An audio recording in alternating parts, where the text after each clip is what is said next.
झंडा फेंका वो भी देखा, चावल फेंका वो भी देखा, मगर एक भी बाराती से झगड़ा नहीं कर रहा है, एक भी बाराती से लड़ाई नहीं कर रहा है। काजी अजमेर अली साहब एक से भी झगड़ा नहीं करता।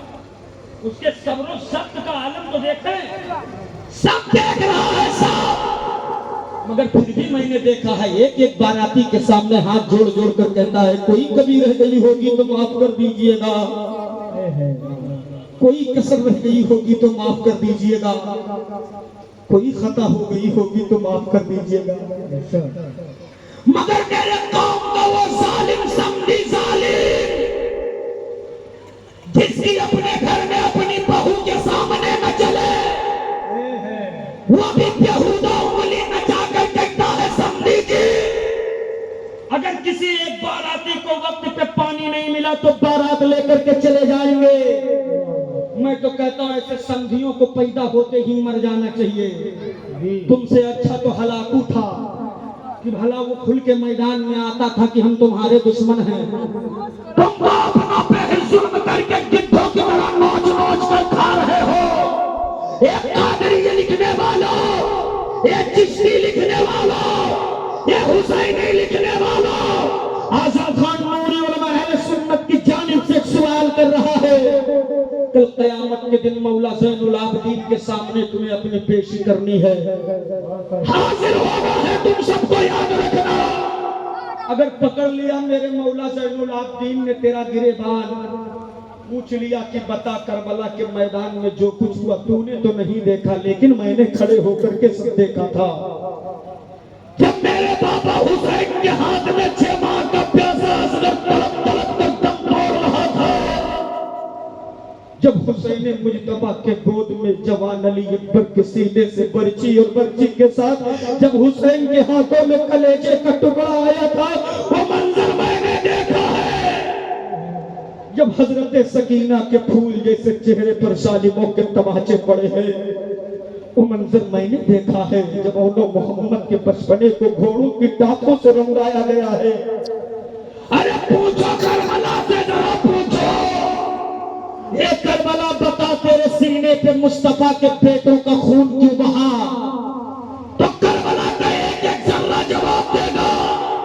मेरे मौला हुसैन को इस बात का खौफ था कि अगर मैंने अपनी औलादों को बचा लिया तो नाना की उम्मत शराबी हो जाएगी, नाना की उम्मत जुआरी हो जाए, कहीं ऐसा न हो कि नाना की उम्मत जहेज के नाम पर कटोरा लेकर अपने ही लोगों से भीख मांगने पर उतर जावे। वो कौन सा जुर्म है जो तू नहीं कर रहा? जिन जिन चीजों का डर था मेरे इमाम को, वो सारे गुनाह तो तू करने लगा। शराब भी तेरी औलादें पी रही है, गांजा भांग भी तेरी नस्लें पी रहे हैं, नाच गानों में हैं। तुम्हारे पास बताओ है कोई जवाब? ये मुंह लेकर के हुजूर की बारगाह में खड़े होना।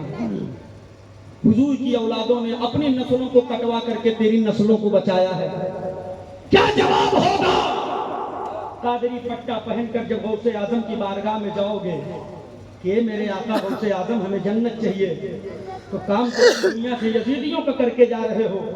अगर पलट कर मेरे गौसे आजम ने कह दिया कि पूरी जिंदगी नौकरी किए हो यजीद के कारखाने में, मजदूरी मांगने हुसैन से आए हो, तो बताओ हम तुम्हें मजदूरी कैसे दे दें? अगर शिकायत कर दी मदीने के मुस्तफा की बारगाह में, और अगर तू फेर लिया रहमतुल लिल आलमीन ने उस भीड़ में, ए सुन्नियों कौन होगा? कौन होगा? रो मातम करो, मातम करो, कौन होगा उस भीड़ में जो तेरे सूखते हुए हल्क में कौसर का कतरा डालकर तेरी प्यास बुझाएगा? कौन होगा जो तेरे झुलसते हुए जिस्म को बचाने के लिए अपने झंडे का साया देगा? कौन होगा जो तुझे फरिश्तों से हथकड़ियां से आजाद करवा कर तेरे हाथों में जन्नत का परवाना देगा? लिहाजा नूरी ये कह रहा है, अगर तुम दुनिया और आखिरत में कामयाबियों के पत्ते पहनना चाहते हो तो रंगे कादरी चढ़ाकर सबसे पहले मस्जिदों को आबाद कर लो, आला हज़रत का ये पैगाम नोट कर लो, आज लाओ उनकी पनाह, आज मदद मांग उनसे, फिर न मानेंगे कयामत में अगर गया। वाह वाह वाह वाह वाह, क्या और एक आखिरी पैजी